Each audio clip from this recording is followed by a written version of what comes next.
ओम युवा भारत हासी में आपका स्वागत है। चैनल को सब्सक्राइब कर बेल आइकन पर क्लिक करें। नरोहित आहार विहार सेवी समीक्षकारी विषये स्वसप्तः दाता समः सत्यपरः क्षमावान् आप्तोपसेवी च भवत्यरोगः।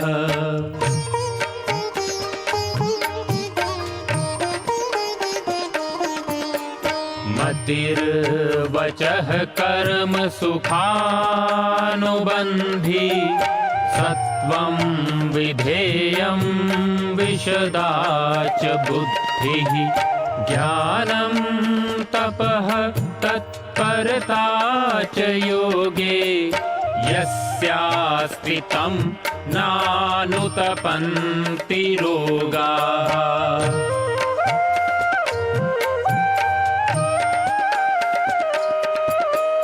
योगेन चित्तस्य पदेन वाचां मलं शरीरस्य च वैदिकेन योपाकरोतं प्रवरं मुनीनां पतञ्जलिं प्राञ्जलिरानतोऽस्मि पतञ्जलिं प्राञ्जलिरानतोऽस्मि पतञ्जलिं प्राञ्जलिरानतोऽस्मि।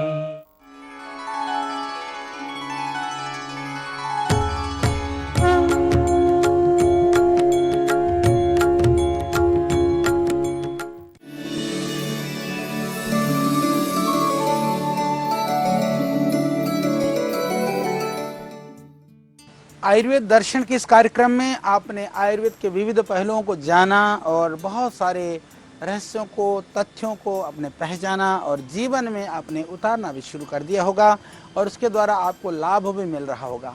तो आज हम कुछ चर्चा करेंगे। आयुर्वेद की जो बृहद और विशद चर्चा थी लगभग हम आपको समझा चुके हैं, बता चुके हैं, हमने बहुत बार बताया है। तो आज आयुर्वेद के अनुसार जो स्वास्थ्य रक्षक जो आरोग्य सूत्र हैं, यानी कि संक्षिप्त रूप में यदि हम बात करें कि आप कहें कि आचार्य जी आयुर्वेद के पूरे सिद्धांत को, आयुर्वेद के जो मर्म को आप एक दिन में, एक बार में आप समझा दो। हालांकि इस आयुर्वेद के इस मर्म को इतने संक्षिप्त में समझना कठिन है। पुनरअपि जो थोड़े आप आयुर्वेद से जुड़े हैं और जिन्होंने इतनी मेरी बातों को सुना है, तो हम कह सकते हैं कि आप ज़रूर अब उसको एक रिपीट, उन चीज़ों को पुनरावृत्ति के लिए, रिपीटेशन के लिए, याद करने के लिए ज़रूर यह बात मैं आपको संक्षिप्त में बताने का प्रयास करूंगा। और जिन्होंने उन कार्यक्रमों को नहीं देखा है, मुझे विश्वास है आज की ये जो आयुर्वेद अनुसार स्वस्थ रक्षक आरोग्य सूत्र को सुनने के बाद में ज़रूर आपका मन करेगा कि मैं उन सारे कार्यक्रमों को, उन एपिसोडों को देखूं। आयुर्वेद कहता है कि रात्रि को जल्दी सोना और सुबह जल्दी सूर्योदय से पहले उठना स्वास्थ्य के लिए सर्वोत्तम है। स्वास्थ्य का अर्थ केवल स्वस्थ होना ही नहीं है, अपितु मन और मस्तिष्क का प्रसन्न रहना भी है। मन प्रसन्न रहने के उपाय जो है हम योग और आयुर्वेद के द्वारा ही प्राप्त कर सकते हैं। प्रातःकाल उठने के बाद कुछ समय 10-15 मिनट तक कहा कि इष्ट देव का ध्यान करना, सुबह उठ करके प्रभु का स्मरण करना, वह हमारे जीवन में प्रसन्नता और शांति प्रदान करता है। और स्वस्थ रहने और रोगों से बचने के लिए क्या करना चाहिए? सदा जो पथ्य है, जो हमारे लिए खाना चाहिए, जो हितकारी है उसको ही खाना चाहिए। जो अपथ्य है, जो अहितकारी है, उसका सेवन नहीं करना चाहिए। और जो अपथ्य वाले जो व्यक्ति है उसको जो है दवाइयाँ जल्दी काम नहीं करती है, आप जल्दी ठीक नहीं हो सकते हैं, इसलिए ध्यान रखना चाहिए। भोजन करते समय मन बहुत शांत होना चाहिए और प्रसन्न रहना चाहिए। सारे दिन में कम से कम भोजन का समय को मनुष्य अपने लिए सुरक्षित रख करके ही करना चाहिए। उस समय पर हल्ला गुल्ला, टेलीविज़न आदि नहीं होना चाहिए, चलता हुआ नहीं होना चाहिए, झगड़ा भी नहीं करना चाहिए। भोजन यदि कोई सुस्वादु नहीं बना हुआ है तो उसके लिए भी टीका टिप्पणी नहीं करना चाहिए। भोजन सदा समय पर करना चाहिए। पहले खाए हुए भोजन हजम हो जाए, पच जाए, फिर खा लेना। किसी का मन रखने के लिए अपना पेट खराब मत कर लेना। आयुर्वेद का जो सुनहरी जो नियम यही कहता है, भूख लगने पर ही मित भोजन करें, अन्यथा उपवास लंघन कर लें। रात्रि के समय पर दही बिल्कुल मत खाइएगा। दिन के समय पर जो है कभी खाना भी पड़े तो थोड़ी ग्रीष्म ऋतु को छोड़ करके थोड़ा बहुत जो सोने के लिए भी निषेध किया गया है। दही तो खाना नहीं है, पर सोने के लिए भी आपको दिन में नहीं सोना है। रात को दही नहीं खाना है, दिन में आपको नहीं सोना है। व्यायाम करना है, बहुत ज़रूरी है, और ये दिनचर्या का अंग बना लें। जैसे आप दिन में खाते हैं, पीते हैं, शौच जाते हैं, दूसरी क्रियाएं करते हैं, तो व्यायाम जरूर करिए, पर शारीरिक शक्ति से न ज़्यादा करना है न कम करना है। जितना ज़रूरी है उतना ही करें। और मोटापा और दुबलेपन दोनों ही अवांछित हैं, दोनों ही ठीक नहीं है, परंतु मोटापे को अपेक्षाकृत और ज़्यादा बीमारी के लिए कारण माना गया है। ध्यान रखिए इससे मोटापा ना बढ़े, सावधान रहें, मोटे नहीं होना है आपको। रोग को कभी भी छोटा नहीं समझना चाहिए। रोग और शत्रु को छोटा ना समझने के लिए शास्त्रों में बार बार ये बात चाणक्य जी भी कहते हैं। ध्यान देने पर सामान्य रोग भी भयंकर हो, ध्यान न देने से सामान्य रोग भी भयंकर हो जाता है। इसलिए ध्यान दे करके भयंकर होने से पहले चिकित्सा कैसे करें ये हम आपको बता चुके हैं। स्वास्थ्य के लिए जो हितकारी भोजन है उसका सेवन कर लीजिए, मौसम के अनुसार खाएं, और भूख से न ज़्यादा भोजन कभी भी ना करें, थोड़ा सा कम खाएं तो वो लाभकारी रहेगा। सुबह उठ करके 1-2 गिलास पानी गुनगुना पिएं, इसको उषापान कहते हैं।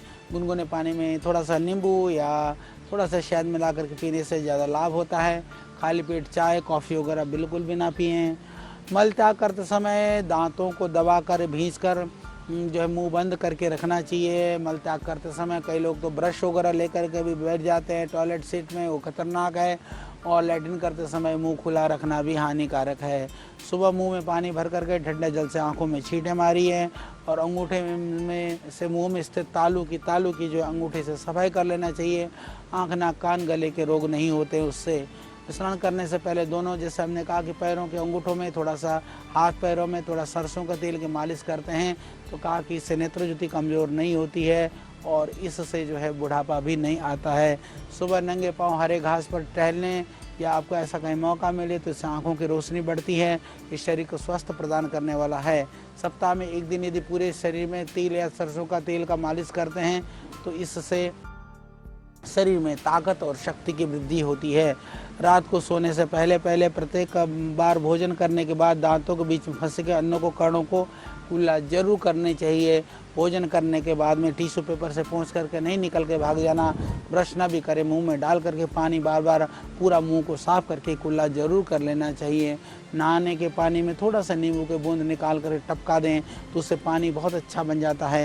या नींबू को काट करके छोटे टुकड़े को थोड़ा सा 5 मिनट पहले डाल दें तो बहुत अच्छा रहता है। तो आपको नहाने के पानी के अंदर बाकी कोई सुगंधित द्रव्य की जरूरत नहीं है। यदि कोई बीमारी है तो नहाने के पानी में नींबू का पत्तों के साथ में नींबू काट करके या नींबू का पत्ता और फिर नीम के पत्ते को भी उसमें आप डाल सकते हैं। प्रतिदिन शौच करने के बाद में ही आप योगासन प्राणायाम नियमित रूप से करें, क्योंकि जैसा हमने बताया प्राणायाम और योग करने से आपका मन भी शांत रहेगा, तन भी ठीक रहेगा, आत्मबल भी बढ़ेगा। भोजन में बहुत ही सुपाच्य और सात्विक, हल्का और रेशयुक्त पदार्थ, अंकुरित अन्न, फल और दलिया आदि का आप सेवन करिए। और भोजन करते समय चबा चबा करके आप खाएंगे तो आप रोग से बचे रहेंगे। भोजन के बाद में कम से कम जो है 10 मिनट वज्रासन में बैठने की आदत डालिए। और रात्रि को संभव हो तो भोजन के बाद थोड़े घूमने की आदत डालिए, बहुत आपके लिए लाभकारी हो सकता है। दिन में कम से कम लगभग 8 गिलास से 12 गिलास पानी, यानी कि लगभग 3 लीटर से 5 लीटर पानी के लिए, यानी 2.5 से 3-4 लीटर पानी के लिए ज़रूर पीना चाहिए। सदैव रीढ़ की हड्डी को सीधी रख करके बैठने का अभ्यास करिए। और ज़मीन पर बैठ करके बिना सहारे के उठें। यदि आप ज़मीन में बैठे हैं तो बार बार टेढ़े होकर के सहारा लेकर के उठते हैं। यदि शरीर में ठीक ठाक है तो सहारा बिना लिए उठने के लिए आयुर्वेद में कहा है। यदि आयुर्वेद के हिसाब से, योग के हिसाब से जीवन जीना चाहते हैं तो नाखूनों को बंदर बनने से बैठिए, छोटे रखिए, साफ रखिए। और दांतों को कई बार आदत होती है, कहा कि नाखूनों को दांतों से कभी ना काटिए। खाने के दौरान पानी ना पिएं। बीच में तरल पदार्थ कम है भोजन में तो थोड़ा थोड़ा पीजिए, नहीं तो खाने से कम खाने के 1 घंटे का बाद में और खाने से आधा घंटा पहले ही पानी पीना है, नहीं तो नहीं पीना है। चाहे भोजन करें चाहे कुछ भी करें, परमात्मा का स्मरण जरूर करें, क्योंकि धन्यवाद देना जरूरी है। जिस भी कार्य को कर रहे हैं उसके लिए शक्ति की प्रार्थना करिए, उसके फल की प्राप्ति की प्रार्थना करिए। अन्न का ग्रहण कर रहे हैं तो देने वाले का धन्यवाद के लिए भगवान का स्मरण जरूर करिए। भोजन में हरी सब्जियां, सलाद, इन सब का जो उचित मात्रा में आप प्रयोग करते रहें। गर्म, ज़्यादा ठंडा, ये सब पाचन क्रिया के लिए हानिकारक है, हम बता चुके हैं। थोड़ा सा बच करके रहिए। और ये मिर्च मसाले वगैरह ये औषधि के रूप में हैं लाभकारी, तो ज़्यादा खाने की आदत मत डालिए। कई लोग तो भयानक मिर्च खाते हैं, भयानक मसाले खाते हैं, कृपा करके उससे बचिए, नहीं तो शरीर बीमार हो जाएगा ये, क्योंकि स्वास्थ्य के लिए बहुत ज़रूरी है। फलों को भोजन के साथ न खा करके थोड़ा सा अलग से खाने का विधान है। हम लोग खाना खाते समय यदि फल खाते हैं तो आदत डालिए, खाना से पहले ही, भोजन से पहले फल खाइए, फिर भोजन करिए। और हमने नाधारणीय अधारणीय वेगों में हम चर्चा कर चुके हैं। मल मूत्र छींक आदि वेगों का कभी मत रोकिए। वेग के रोकने से बहुत सारी बीमारियां हो जाती है, बच करके रहिए। जीवन में वाणी, व्यवहार और विचारों को, दोषों को से दूर करिए। जीवन पथ पर आगे बढ़ने के लिए रात को सोते समय थोड़ी देर आंखें बंद करके आत्मनिरीक्षण की आदत डालिए। अपने घरों को बच्चों में भी आदत डलवाइए। सोने से पहले 5 मिनट के लिए सही अपने दोष और अपने आचरण की समीक्षा करने की आदत डालिए। जीवन में इससे दोषों से रहित होने में बड़ा मदद मिलेगा। और अपने अष्टांग योग की आप जो है थोड़ा सा जीवन में अपनाने का प्रयास करिए, उसका पालन करिए। मुंह को ढक करके कभी मत सोइएगा।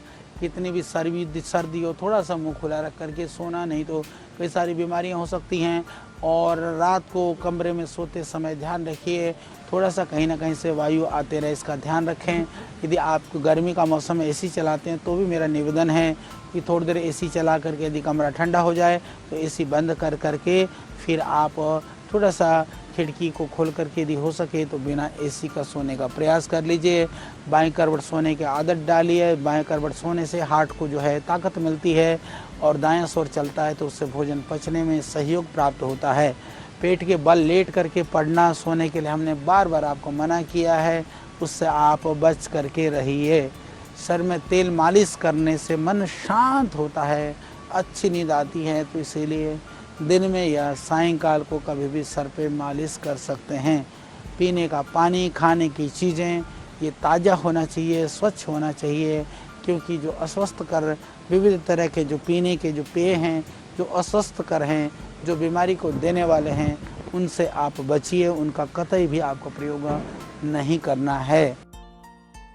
जब आपने सर धोया है तो ध्यान रखिए, गीले बालों को लेकर के इधर उधर नहीं घूमना है। विशेष करके जो मेरी माताएं बहनें जिनके जो केश हैं, चूल बाल जिसको कहते हैं, जो लंबे हैं, वो अपने आप पहले ही सुखा लें, उसको अच्छी तरह से पोंछ लें, कपड़े से ड्रायर वगैरह से सुखा लें। सुखाने के बाद ही आपको इधर उधर कोई काम करना चाहिए। और हर समय कोई नाक खुजली कर रहा, कोई मुंह में कर रहा, तो समझ लेना कि ये स्वस्थ की निशानी नहीं है, ये अस्वस्थता की निशानी है। कहीं ना कहीं आपको कीटाणु और कृमि होने का ये संकेत दे रहे हैं।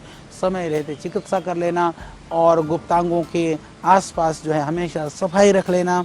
मूत्र के बाद, मल के बाद अच्छी तरह उसको धो लेना। और कभी भी गीले कच्ची मत पहनना, टाइट कपड़े मत पहनना। पसीना ज़्यादा आया हो तो उसको पोंछ करके, ये गीले कपड़े हैं तो उसको बदल लेना, ये बहुत ज़्यादा ज़रूरी है। हर समय उंगलियां चटकाना, ये मुड़ते रहना, ये सब स्वास्थ्य के लिए भी हानिकारक है। और ज़्यादा शारीरिक श्रम भी, ज़बरदस्ती भी किसी भी कार्य में नहीं करना चाहिए, हिसाब से करना चाहिए। और पीरियड्स के टाइम पर भी माताओं बहनों को भी ज़्यादा शारीरिक श्रम नहीं करना चाहिए। उस समय पर शरीर के अंदर थोड़ी सी एक सुकुमारता आती है, कोमलता आती है, इससे बच कर के रहे। ये बहुत ज़्यादा आपको ध्यान रखने की ज़रूरत है, क्योंकि इस मासिक धर्म के समय में जैसे हमने कहा कि नाजुकता पैदा होती है, संवेदनशीलता होती है, तो उस समय पर शरीर में विविध तरह के रोगाणुओं की उपस्थिति होती है। इसलिए उस समय पर अतिश्रम, भारी कार्य और थोड़ा सा कई चीज़ों के ऊपर थोड़ा सा ध्यान देना बहुत ही ज़रूरी है। और उस समय पर बहुत ज़्यादा श्रम के लिए भी मना किया गया है, बहुत ज़्यादा विश्राम के लिए भी मना किया गया है। यानी कि उस समय माताओं बहनों को ज़्यादा विश्राम, ज़्यादा मुलायम वाले गद्दे, यानी कि बिल्कुल आलसी भी नहीं होना है, परंतु ध्यान रखना है कि उस समय पर बैलेंस कर करके ही आपको व्यवहार करना है। तो इससे नहीं तो बहुत सारी तरह के रोगों के होने की संभावना रहती है। तो ये आयुर्वेद के दैनंदिन जीवन में जो आपके लिए ज़रूरी क्रियाएं थी, ज़रूरी बातें थी, वो हमने आपको बताने का प्रयास किया। यदि इनका आप पालन करते हैं तो आप बिल्कुल आनंदमय जीवन को, बहुत ही उत्साहमय जीवन को आप जी सकते हैं और रोगों से आप बच सकते हैं। तो ध्यान रखिए, प्रातः से लेकर के सायंकाल तक, सुबह से उठ करके लेकर के दिन भर हमको कैसे करना है, किसके साथ कैसे, हमने आपको बताया आहार के विषय में कि आहार कैसा होना चाहिए, कब खाना चाहिए। हमने कहा विहार के विषय में आपको व्यवहार कैसे करना चाहिए। तो थोड़ा सा ध्यान जरूर दीजिएगा। तो आज के बाद में ज़रूर आप समय पर उठना, समय पर भोजन करना, ऋतु के अनुसार खाना खाना और मस्त रहना, आनंद में रहना, और यही नियम अपने परिवार में, पारिवारिक जनों को और सबको बताने का आप प्रयास करना, बताना, सिखाना और उस प्रवृत्त कराना। यही लक्ष्य ऋषियों का है, यही लक्ष्य हमारा है। इसी लक्ष्य को लेकर के कि आप निरोग हों, आप स्वस्थ हों। आपकी थोड़े से प्रयासों से यदि आप स्वस्थ होते हैं तो निश्चित रूप से आप परमात्मा की जो देन है ना, यह जो देह है, ये देह देवालय है, इसको निरोग बना करके रखना यह आपका कर्तव्य है। भगवान ने यह शरीर दिया है तो हमारा कोई अधिकार नहीं है कि हम इस शरीर को अपने लापरवाही से बर्बाद करें, हम रोगी करें, इसके द्वारा हम गलत काम करें। इसलिए सही कार्य करिए, सही ध्यान रखिए और अपने आप को ठीक रखते हुए समाज के लिए, देश के लिए और परिवार के लिए कल्याणकारी कर्मों में ही आप प्रवृत्त होइए। ये तो हमने बात कही कि किन उपायों को करने से आप निरोग और स्वस्थ रह सकते हैं और किन बातों पर हमको ध्यान देना चाहिए। तो आइए हम थोड़ा सा इसको भी चर्चा कर लेते हैं, क्योंकि इतने सारे आयुर्वेद की ज्ञान विज्ञान की हमने बातें की है। तो सुबह से उठ करके शाम तक आप दैनंदिन जीवन में किन चीज़ों का प्रयोग कर सकते हैं। यानी कि घर में हमने रसोई घर के द्रव्यों के गुणों की बात करी, हमने बहुत सारे औषधीय प्रयोगों की हमने बात करी। मैं निवेदन करना चाहता हूँ कि सब लोग, जितने भी आप परिवार में रहने वाले लोग हैं, आप सुबह एलोवेरा और आंवले का जूस, इसकी पीने की आप आदत डाल लें। यदि जिनको थोड़ी सर्दी कफ रहता है वो एलोवेरा ना लें, आंवला ना लें। जो जिनको थोड़ी सी जैसे सर्दी जुकाम कफ रहता है, और एलोवेरा का जूस आप पी सकते हैं। तो इस तरह से सुबह जो स्वस्थ व्यक्ति हैं उनको 4 चम्मच एलोवेरा और 4 चम्मच आंवला, इसको मिला करके यदि आप चाहें तो उसमें 2 चम्मच लगभग गोधन अर्क, ये मिला करके गर्म पानी मिला करके आप प्रतिदिन पीते हैं।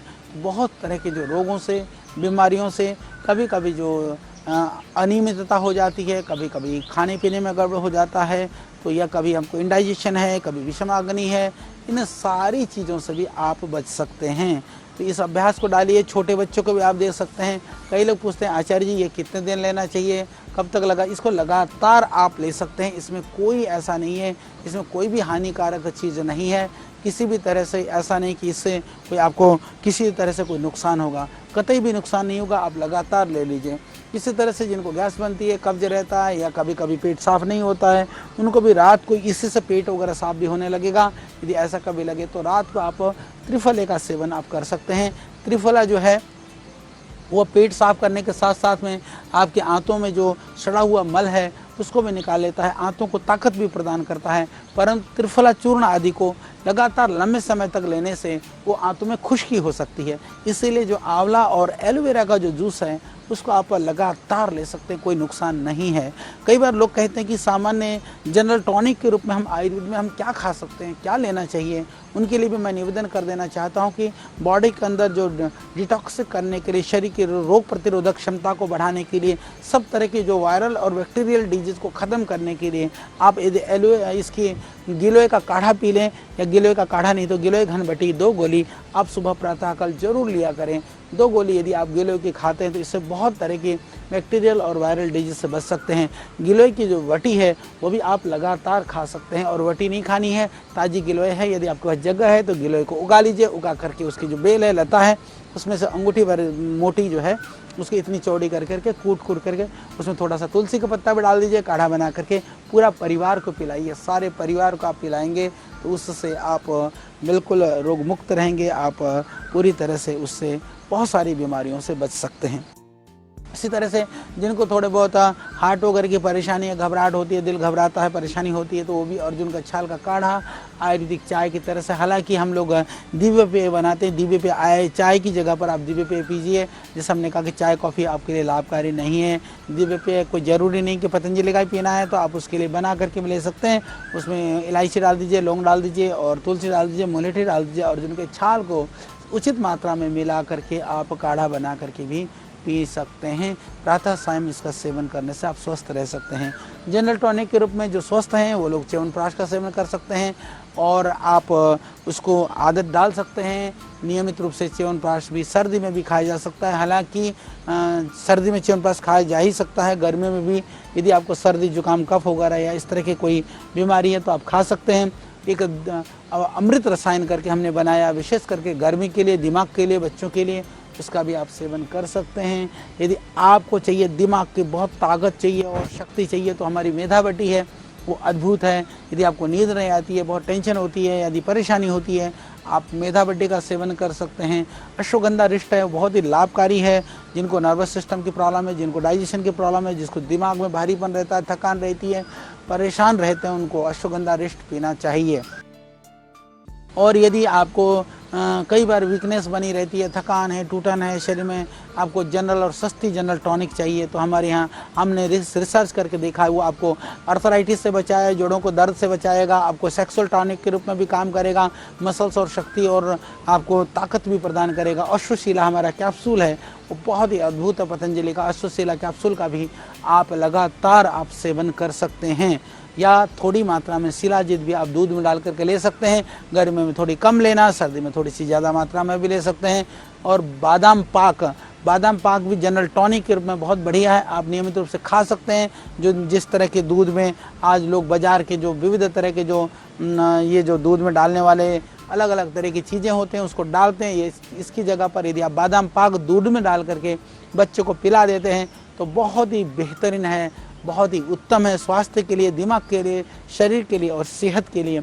मूसली पाक है, आपको थोड़ी कमजोरी फील होती है, आप थकान फील करते हैं तो आप मूसली पाक को भी एक एक चम्मच दूध के साथ आप ले सकते हैं। वो बहुत ही लाभकारी है, बहुत ही गुणकारी है। जनरल टॉनिक के रूप में आपको कभी यूरिन में जलन होती है, परेशानी होती है, थोड़ी थोड़ी आप सिम्टम्स देखते हैं, आपको डर लगता है कि कभी मेरे को डायबिटीज़ ना हो जाए या हेरिडिटी में डायबिटीज़ है तो आप चंद्रप्रभावटी भी 2-2 गोली सुबह शाम नियमित रूप से खा सकते हैं। तो ये औषधियाँ ऐसी हैं आयुर्वेद के अंदर जो बीमार होकर के खाना जरूरी नहीं है, शरीर को ठीक रखने के लिए। और आप चाहते हैं कि मैं बीमार ना पड़ूं तो भी इन औषधियों को घर में ज़रूर रख लीजिएगा। इसी तरह से दर्द वगैरह हो तो जैसे पतंजलि का बाम है, पिडांतक तेल है, आपके बालों के लिए केश कांति तेल है, आँखों के लिए जो दृष्टि है, यानी इस तरह के जो रसायन और टॉनिक हैं जो आपके स्वास्थ्य को बनाए रखने के लिए जो लाभकारी तत्व हैं, इनका आश्रय जरूर ले लीजिए। क्योंकि इन छोटी छोटी चीज़ों के प्रयोग से हो सकता है कि आप बड़ी बड़ी बीमारियों से बच जाएँ और उन बीमारियों से बचने में ये आपके लिए मददगार साबित होंगे। इसलिए हमने इन कुछ द्रव्यों का, कुछ गुणों की चर्चा की है। और इसके अतिरिक्त खाने में, आहार में ध्यान देना बहुत ज़रूरी है। जैसे हमने सुबह कहा कि सुबह उठ करके आप यदि लौकी, करेला, खीरा का जूस निकाल करके भी पी लेते हैं तो जब डायबिटीज़ के पेशेंट है उनके लिए वो लाभकारी है। आप स्प्राउट खाते हैं, अंकुरन खाते हैं तो मेथी को भिगो करके इसको स्प्राउट बना करके लेना भी लाभकारी है। तो ये छोटी छोटी चीज़ों का आप ख्याल रखें, छोटी छोटी चीज़ों का आप ध्यान रखें। और औषधि के रूप में जो दैनंदिन जीवन में जिनका प्रयोग करना चाहिए, जो मोटी मोटी जो चीज़ें थी जो मुझे स्मरण में आई, मैंने आपको बताने का प्रयास किया। इसका ध्यान रखिए, ध्यान रख करके आप बिल्कुल आनंदमय जीवन जिएं। यही हमारा लक्ष्य है कि आप और आपका परिवार स्वस्थ रहे, इसी के लिए ही हमारा ये प्रयास है। और रात्रि को दूध में भी थोड़ा सा जितना हजम होता है उतने लोग दूध पिएं। यदि आपको ज़्यादा हजम नहीं होता है और यदि आज से भारीपन रहता है तो रात को दूध मत पीजिए। और केमिकल युक्त चीनी और नमक से बिल्कुल बचिए, ये बिल्कुल भी शरीर के लिए लाभकारी नहीं है। खाना भी हो तो आप गुड़ का सेवन करिए, शक्कर का सेवन करिए और शुद्ध घी का सेवन करिए। और रात को थोड़ा सा सर पे मालिश कर करके आनंद के साथ, और रात को नींद कम आती है तो जैसे मैंने पहले भी बताया था, पैरों को धो करके पहुँच करके आप सोइए, नींद भी आएगी। प्रार्थना पूर्वक सोइए, उस प्रभु का धन्यवाद करते हुए सोइए जिसने जीवन दिया है। वो आपको निद्रा भी देगा, सुख भी देगा, आनंद भी देगा, शांति भी देगा। तो आपको हमारी बहुत शुभकामनाएं। ये आयुर्वेद दर्शन कार्यक्रम आपको जरूर अच्छा लगा होगा। बाकी और भी इस तरह की जानकारियों के साथ में हम आपके बीच में उपस्थित होते रहेंगे। तब तक के लिए आप मुझको दीजिए विदा। नमस्ते, ओम, प्रणाम। ऋषियों के ज्ञान से लेकर प्रकृति के वरदान तक, आयु के विज्ञान से लेकर आयुर्वेद के सिद्धांत तक, प्राचीन चिकित्सा पद्धति के हर पहलू का प्रासंगिक विवेचन। ऋषिकल श्रद्धेय आचार्य बालकृष्ण जी द्वारा सरल भाषा में स्वरचित सृजन। हिंदी, अंग्रेजी सहित विश्व के 70 से अधिक भाषाओं में लाखों की संख्या में प्रकाशित बेस्ट सेलर अद्वितीय ग्रंथ आयुर्वेद सिद्धांत रहस्य आज ही घर लाएं। आयुर्वेद से स्वस्थ जीवन का आधार पाएं।